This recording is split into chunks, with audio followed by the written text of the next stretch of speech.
everybody. Welcome to episode 7 of the Insiders on Real Estate and Marketing. I'm Sandy Hibbard, and this is my wonderful co-host, Mr. Troy Olson. And today in episode 7, we're going to talk about how to build a thriving real estate business. Or if you're not a realtor, I think some of these things will really apply to your businesses because we want to give you some steps to follow, not necessarily a formula, but some things that have proven true in my business as a marketer. And for Troy, he's been out in the field. He's seen the good and the bad of building a real estate team. So he's going to share some of his things with you today as well. So Troy, hey, it's good to see you. Good to be back. A month. Yeah. We're all hibernating still a little bit. So. We are. It's. How's it going? It's going. I think we're all still not in our comfort zone yet, and right. We're still doing a lot of stuff on Zooms, and we're wearing masks and gloves. Mine's over there. But yes, people are still buying houses, and the inventory levels are extremely low. So just one day, one deal at a time. Yeah, I had a client. She sent me the pictures for a listing on last Wednesday for coming soon. We post the coming soon. It goes live on Friday. She sends me the video on Saturday. She has a contract on Monday. Yeah. So I think this is the way things are going right now. So our prediction's holding true that we had last episode, where we both predicted that the next 45, 35 days are going to be crazy busy as everybody jumps to this what do we call it? It's like this the fire mound of business, yeah. Or jumps into the fire that's been created over the last few months through the spring selling season. Yeah, I had a listing that you posted for me. We went live on a Friday, about 4 o'clock. Seller needed Saturday to get the house really ready. We had 20 showings on Sunday, and we were under contract that night. So the showing started at 9 a.m. and they ended at 8 p.m. In a deal like that, did you have multiple offers from 20 people? Or? So the people that liked it, that wanted to make an offer, they didn't really reach out to me until Monday morning to say, hey, my client wants to put in an offer. Yeah. We were already pending. Like the buyer said, no option period, which is unheard of. Mm-hmm. So it was too late to get in the game, basically. Unbelievable. I mean, so I would say that right now is a super time for people to put their house up for sale. Yeah, this one had a pool, which obviously because of COVID, people aren't maybe going on vacations, they're not going to water parks, right. Or maybe the community pool, isn't open because of it. So anything with a pool is just crazy hot right now. That's crazy. It's an unbelievable time right now. So our prediction, we're seeing it happen. Mm-hmm. And you are crazy busy with that, but you're also out building a new market center. Yeah. And so you're adding to your team, you're recruiting. And so I wanted to spend some time today, since you're in the midst of all that and talking about that, and focusing a little bit around maybe identifying 3 things.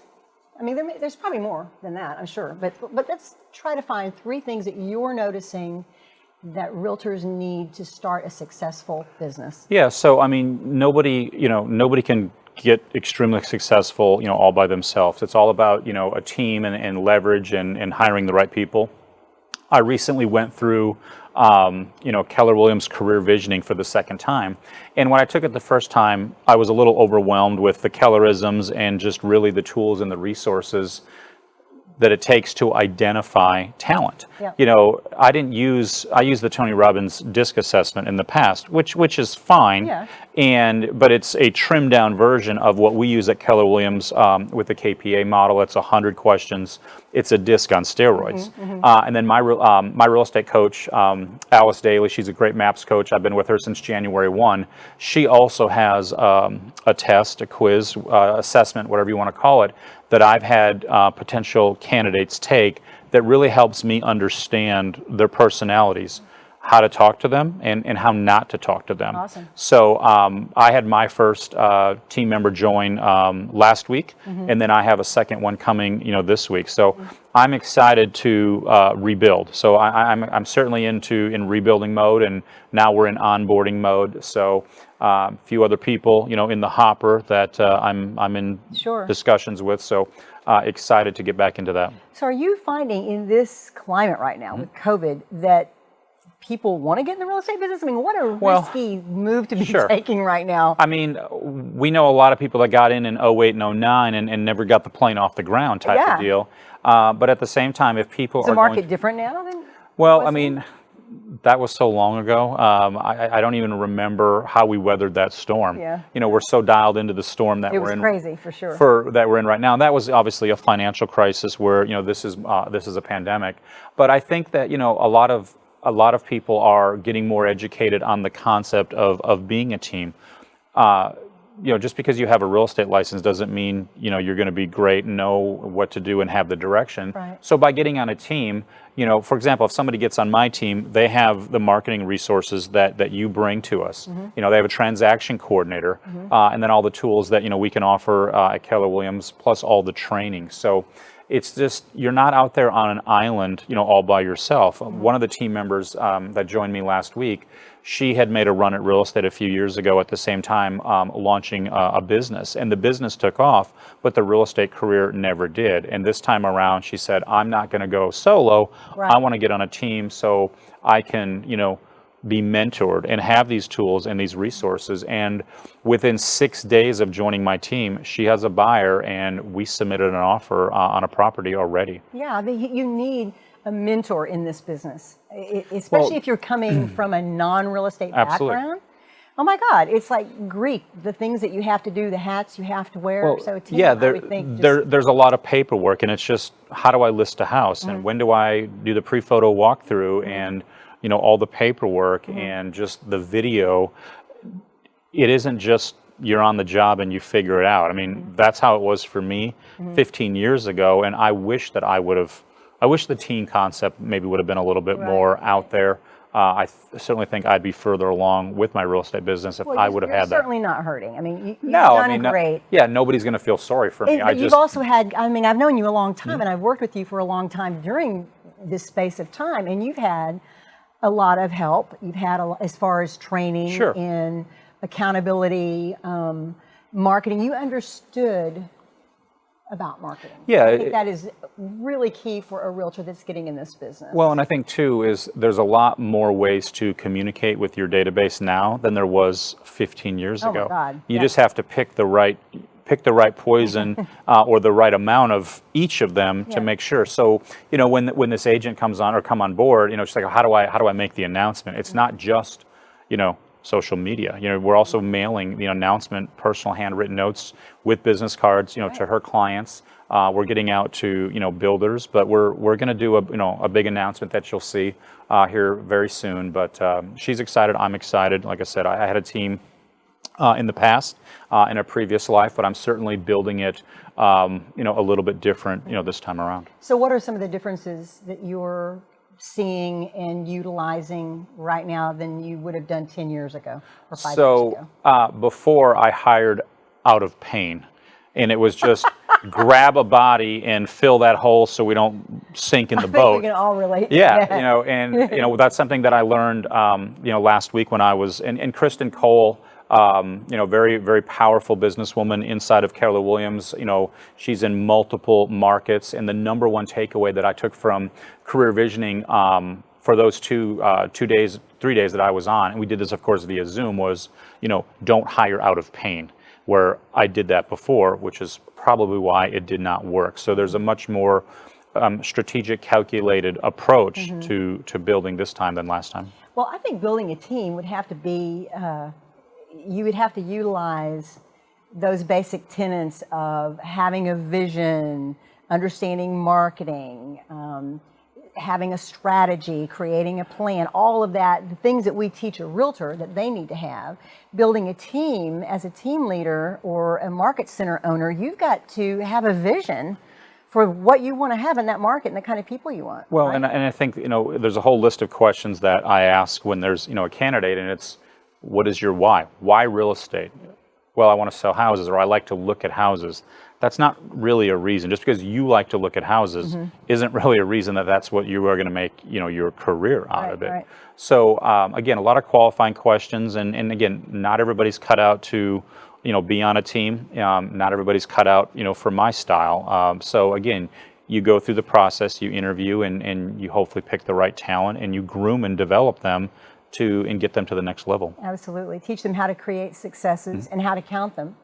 I think that's really important to go into any business. I mean, whether, no matter what kind of business that you're in, you need to learn how to count your successes. How much money do you expect to make? How are you going to make that money? What does it mean to make that money? What does it require of you? How many closings do you want to have if you're a realtor? How many seats filled in a restaurant if you're going to open a cafe? I mean, there's so many things in counting our successes, and I think that might be different from person to person, because some people want the world and other people want comfort. So how are you approaching that when you're coaching and mentoring your new agents? How are you handling them counting their successes? Yeah, so how do you approach that? What I'm asking them is not only why real estate, but what are your goals? What's the first 30 days success look like? What's the first 6 months? What's the first year? Gary Keller says you can be anywhere you want to be in 5 years. And I have that written down, on my whiteboard. I know I'm forced to look at it, every day. But if you have a goal in mind of a GCI, a gross commission goal, or I want to sell 24 homes my first year, okay, that's 2 a month every single month. We all wish that real estate was that simple, but you could have 10 closings one month. Correct. You could have 10 closings 1 month and 1 the next month, and everywhere in between. Yeah. So if your goal is 24, you got to back into it, and let's just say it's 12 months for 2 deals a month. Where is that business going to come from? What's your data source? Again, is it builders, vendors? Are you in a networking group?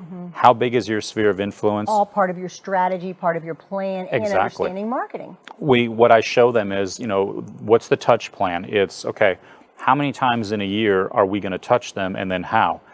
If they're a past client, their 1-year home anniversary, that's a bomb video. Their birthday, that's a bomb video. The obvious holidays, Thanksgiving, Christmas, St. Patrick's Day, Memorial Day, 4th of July, Labor Day.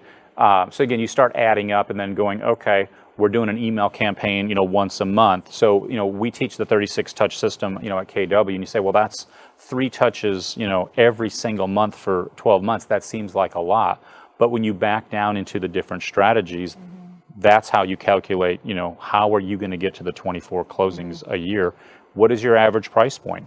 Are you at an age where your friends are starting to get married and buy their first house? Another example, you may be and I'm not judging when people start having families, but let's just say it's late 20s, early 30s, where, okay, now we need our move-up home. We might need a 4-bedroom and a study instead of a 3-bedroom, 2-bath, 2-car garage. So knowing, what your buyer and seller, marketed as well. But, 24 homes your first 12 months may seem like a lot, but, this individual that came on my team, she's got a huge, social media presence, as you've seen, and the more people in your pipeline, the more people that, you get to work with. Yeah, absolutely. Well, you're talking about having a plan. And I think that's so important. A little anecdotal story is when I used to go to New York, I would spend but this is before I lived in New York.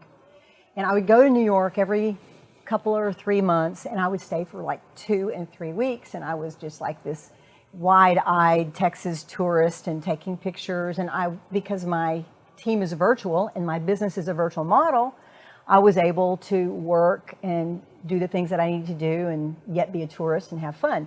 Well, I found after a couple of trips that I needed to go to New York and I needed to have a focus, because otherwise I found myself just splattering myself all over the place. Even when I went to Paris, I said, I'm going to go to Paris, I'm going to write a book, or I'm going to create a blog post, or I'm going to make a new website. And I think for realtors, it's really important to have a focus and to work. We've been talking about that a little bit in last episode, but one of the things that I've also experienced in my business is when times got tough and I was tempted to go get a job, I would tell myself, Sandy, if you would work 8 hours a day and clock in and clock out just like you would with this job interview you're thinking about, your business would explode. And so I think that is a huge key in creating the plan, in mentoring agents, in counting our successes and understanding marketing and all those things we're talking about, is that first of all, you've got to work on this business. And it's not like, okay, I don't have to work. I'm an entrepreneur now. I'm going to wait for the phone to ring. I'm going to wait to show this one listing. If you get up and you sit at your desk, if you don't have a listing, if you don't have an appointment, and you work for 8 hours and you prospect for 8 hours, you're going to see results. Well, and yesterday we were on a Zoom at KW. Cody Gibson was the guest speaker, big producer out of Portland, and his tip was, how can you get 2 contacts a day into your phone without spending any money? And people say, wow, how am I going to do that? Another tip was, write 5 personal handwritten notes a day for 1 year and see what that does, for your business. Writing handwritten personal notes, other than the stamp, doesn't cost you a lot of money. It costs you time, but doesn't cost you a lot of money. And I understand that, again, because of COVID, we're not out, we're not out as much as we were before, maybe, and it's easier to build a relationship together than, virtually, but nobody's coming to save you and I. Like, you've got to market yourself to other realtors and other business owners to get their marketing business. And again, I'm not sitting around waiting for the phone to ring saying, hey, I want to buy a house, or hey, I need to list mine. We have to go create that. And the only way to do it is to call, email, text, send letters, send cards. This is why you've got to find people that have a fire in them, because if you're not passionate and you don't know why you're doing this, you will fade off after your initial training. I've seen it happen so many times, and I know that you have too. But if you have an agent or a business owner or an entrepreneur who has a fire and a passion for what they're doing, they're not afraid to work. They're not going to feel all sad for themselves. They're not going to be waiting for someone to come save them, because their passion is in that work. And I think that's so huge. And the very first sales job that I had out of college, when I was interviewing for that, he told me, he said, it was back in 1998, so you guys can figure out how old I am or how young I am. He did not hire anybody, 44 and a half.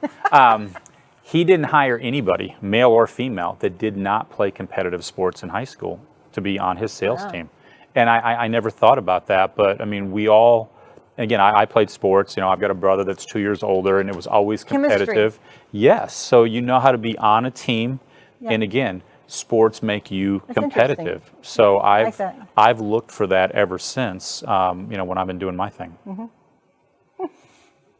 Very, very cool. Well, let's look at, for the next few minutes before we close down, I want to share kind of some ideas that I have about steps to take if you're building a real estate business. And the first thing is that you have to have a forward vision. You have to have vision. You have to have a fire. You have to want to work, and you have to want to love what it is that you're doing. And when I say portrait of an agent, we've taught in our marketing classes for agents to visualize what kind of agent do you want to look like? What kind of agent do you want to be? Are you after the luxury? I mean, are you after, like you were saying a few minutes ago, first-time home buyers? You want to work with newlyweds? You want to work with families? So building that portrait of yourself, I think, is really important. And part of that is understanding how to market to the new world, how to represent yourself online, on the web, in social, and most of all, understanding in your portrait that some things are never going to change. We need to be flexible when it comes to marketing, but we also need to understand that some things never change. Customer service, your authenticity, being real about who you are in your business and how you want to represent yourself, and then building relationships based on that. I think that is the first thing to create a mindset for an agent. To create that agent mindset, first you've got to love houses, you've got to love the business, and they've got to know how hard this business is. Well, and you've got to love people, and we all have our moments where it's like, I don't want to talk to anybody. But again, you are representing a buyer or seller, and this is the most expensive asset that they will ever buy or sell. They're going to get emotional about it, and you have to help manage that emotion. And how you do that is sometimes you are a psychiatrist. Cody said something really funny yesterday. He's like, I'll have a 5-minute funeral with you, but I won't have a 5-hour or a 5-day or a 5-week or a 5-month funeral. So yes, sellers are nervous about people coming in the house. Buyers may be nervous about going out, and they, again, appraisals, we had a couple of appraisals that, didn't come in, and you got to talk the seller off the ledge and really digest the numbers. So you got to be patient and know that this is not a 9-to-5 job. You're going to get calls and emails, at all hours of the day. Absolutely. And then moving from there, it's about setting up your strategy to how you're going to work. And I think that sometimes selecting, well, not sometimes, I'm going to say what you need to do is on paper, on your computer, choose 10, 5, 3 methods that you're going to use to deliver your business message. You need to know how you're going to market going into this thing, not after the fact. It's not about, I've seen this happen so many times, Troy. It's not about you hire an agent, they get all fired up, oh, rah, rah, rah, they get saved, they come to Jesus, all this, they come, they join the brokerage, they go get their training, but during all this time, they're not thinking about building a business. Right. And then training stops and coach says, okay, how many leads do you have to call? Yeah, you can't think of it as transactional. You got to think of it as lead generation. Another thing is it's your business. Track everything. Yeah, so again, absolutely. It's like how many letters did you mail? How many notes did you write? How many posts did you make? Because you're going to want to come back and look at those things to see what worked. Are they working? Right. So make your strategy. I'm going to use this, and this in order to brand my message. I'm going to execute this stuff like an expert. So I'm getting trained. I'm leaning on my mentor. I'm going and interacting with other agents, because you want to be able to execute like you're an expert, not like you're a newbie. Well, and let me just say this. One thing that Jim Fight used to say that I thought was so cool. Jim Fight's a friend of ours in the real estate business. He said, when you're on the other end of the phone with the prospect or in a listing interview, you have to know that you're the expert. You have to be convinced that you are the expert. Those people don't know as much as you do. But so timidity's got to go. You can't be scared. You can't be timid. You can't think you don't know enough, because I guarantee you know more than they do. Well, and if you don't believe in what you're doing or what you're selling, how are they going to believe in you? And something that I say on every listing appointment when we get going, Sandy, if you hire me, I'm going to ask you why you hired me. Yeah. And if you don't hire me, I'm going to ask why you didn't hire me, so I don't ever make that mistake again on a listing appointment. And I think that they like, the honesty, of that. Oh, absolutely. And Jim always said, check in, don't check out. We talked about this on the last episode. There are still realtors on Christmas vacation, and voicemail boxes are full, and it's like I said, now is when we got to make this thing move. It absolutely is. And then I think to round off all these things, and there's so much more. I mean, we could teach a seminar actually on this. Understanding and finding your competitive advantage. And when I used to teach the roundtable class back a number of years ago, I did a roundtable class for realtors all over the Metroplex. And it was sponsored by one of the big mortgage companies. And so we would bring realtors in, and I would teach marketing. And one of the things that I struggled getting across was know your competitive advantage. And agents didn't seem like they could get that. They couldn't wrap their mind around that. And it simply means, what do you bring to the table?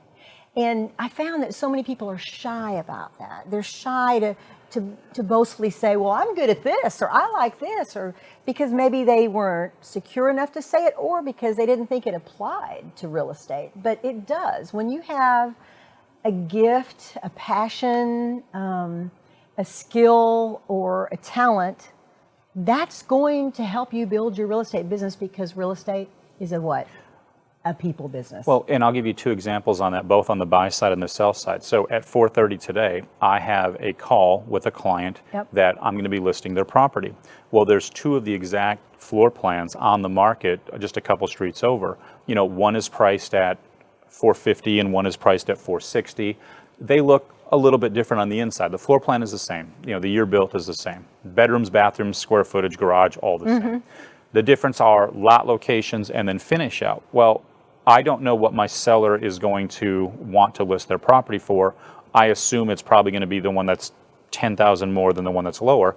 I called both agents yesterday. They both called me back. Hey, you've been on the market for, X days. How many showings have you had? They gave me that information. But I have credibility with them, and I said, hey, I'm just giving you a heads up.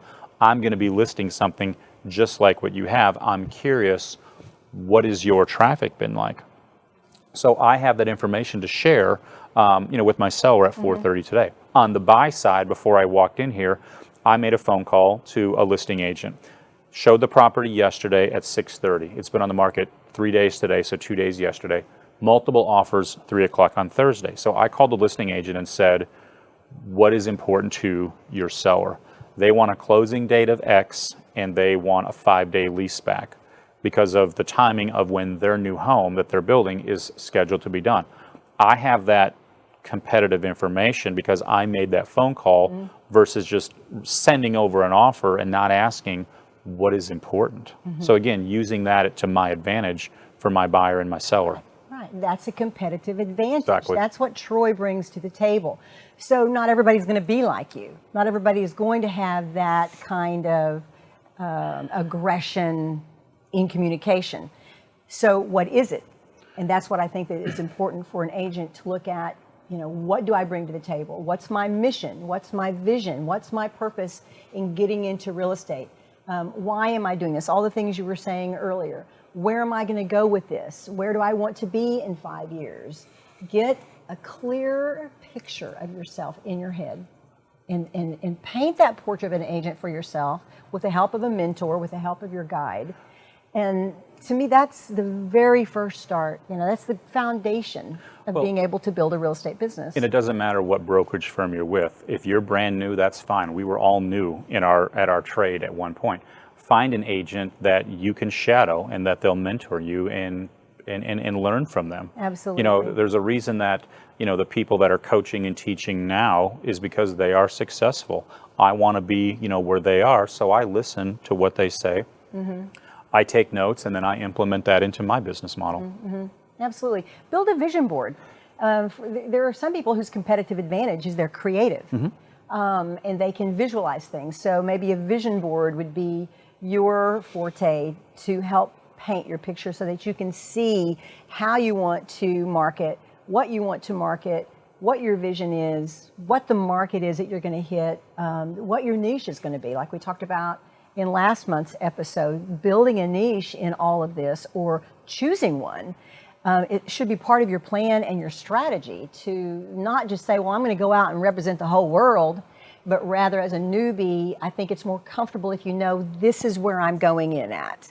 And then that can always expand. What do you think about that? Well, so, the vision board is draw your Disneyland. People say, what are you talking about? If you read the story about Walt Disney, he had drawn what he wanted Disneyland to look like. Unfortunately, he passed away before it was done. And somebody had made the comment, it's unfortunate that he never got to see this, but he did. In his mind, he had it all laid out. Cool. So draw your Disneyland. Absolutely, I love that. What do you want your personal and your professional life to look like, 1, 3, 5 years, and make sure you are set up with multiple, streams of income. Absolutely. And just in case, something happens.